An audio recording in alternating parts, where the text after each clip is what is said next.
Hello, today let us see endocrine glands and hormones. Endocrine glands are ductless glands of the endocrine system that secretes their products or hormones directly into the blood.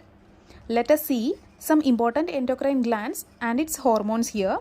I'll also explain the functions of these hormones and the diseases which is caused by the deficiency or excessive production of each hormones.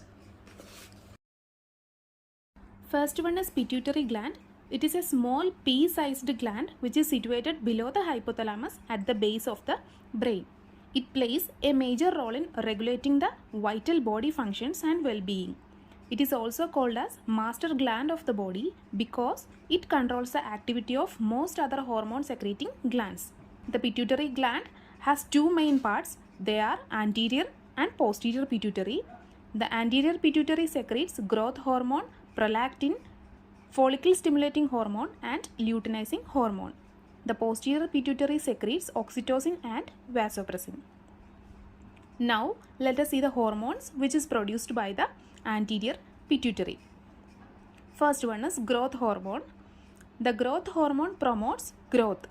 The deficiency of this hormone leads to dwarfism or growth retardation. The excessive production leads to acromegaly in adults and gigantism in children. The second hormone is prolactin. The prolactin helps to produce milk. The deficiency leads to lack of milk production. The third hormone which is produced by the anterior pituitary is follicle stimulating hormone or FSH. It stimulates growth of follicles in the ovaries in females and sperm development in testes in males. The deficiency leads to infertility or subfertility. Fourth one is luteinizing hormone. It triggers ovulation in females and it stimulates the testosterone production in males. The deficiency leads delayed puberty. Now let us see the hormones of posterior pituitary. First one is oxytocin. Oxytocin is responsible for uterine contraction. Also lactation. Second one is vasopressin. It is also called as anti-diuretic hormone. It stimulates the water retention. Also it helps to raise the blood pressure by contracting arterioles. The deficiency of vasopressin leads to diabetes insipidus and excessive production is called as syndrome of inappropriate antidiuretic hormone or SIADH. The next one is thyroid gland. It is also an endocrine gland which is located at the neck just below the Adam's apple. It is consist of two connected lobes and these lobes are connected by the thyroid isthmus. These thyroid isthmus are the thin band of tissues. Thyroid gland produce thyroxine or T4, triiodothyronine or T3 and calcitonin. Now let us see the hormones of thyroid. First one is thyroxine, T4 and triiodothyronine or T3. These are helps to increase the basal metabolic rate of the body. It affects the protein synthesis. It helps to regulate long bone growth associated with the growth hormone. It also helps to increase the sensitivity to catecholamines like adrenaline and it helps to the development and differentiation of cells. It also regulates the protein, fat and carbohydrate metabolism. The deficiency of these hormone leads to hypothyroidism and excessive production leads to hyperthyroidism. The second one is calcitonin. Calcitonin helps to mobilize calcium from blood to bone. It inhibits the osteoclastic activity in bones.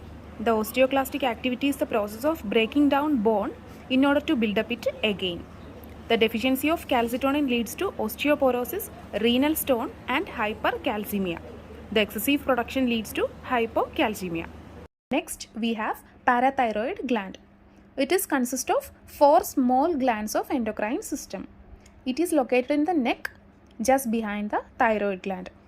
It continuously monitor and regulate the blood calcium levels. The parathyroid produce parathormone. Parathormone is a hormone which helps to mobilize calcium from bone to blood. It stimulates osteoclastic activity in bones. The deficiency of parathormone leads to hypocalcemia and excessive production of parathormone leads hypercalcemia osteoporosis, and renal stones. Next we have adrenal glands. These are two small triangle shaped glands, also called as suprarenal glands, located above the kidneys. These produce variety of hormones, includes adrenaline and steroids, aldosterone and cortisol. Each of these glands has an outer cortex and inner medulla. Now let us see the hormones which is produced by the adrenal cortex. First one is aldosterone. It is also called as mineralocorticoids, which is responsible for the long-term regulation of blood pressure. It acts on the distal convoluted tubule and collecting duct of kidneys, and it causes the increased reabsorption of sodium and increased excretion of potassium and hydrogen ions. The deficiency of aldosterone leads hyperkalemia, acidosis, hypotension. The excessive production leads hypertension and hypokalemia. The second hormone which is produced by the adrenal cortex is cortisol. It is also called as glucocorticoids. It stimulates gluconeogenesis or glucose production. It increases the blood glucose level in response to stress. The deficiency of cortisol leads to Addison's disease, and excessive production of cortisol leads Cushing syndrome. Next one is adrenal androgen and testosterone. Adrenal androgens, also called as dehydroepiandrosterone or DHEA. The testosterone has wide variety of effects such as enhancing muscle mass, stimulation of cell growth, development of secondary sex characteristics. Dihydrotestosterone is a metabolite of testosterone. It is more potent than testosterone. It binds more strongly to androgen receptors in the body. The deficiency of these leads to lethargy, loss of muscle mass and strength. Also, patient will have loss of libido, lack of motivation and low emotional status and mood.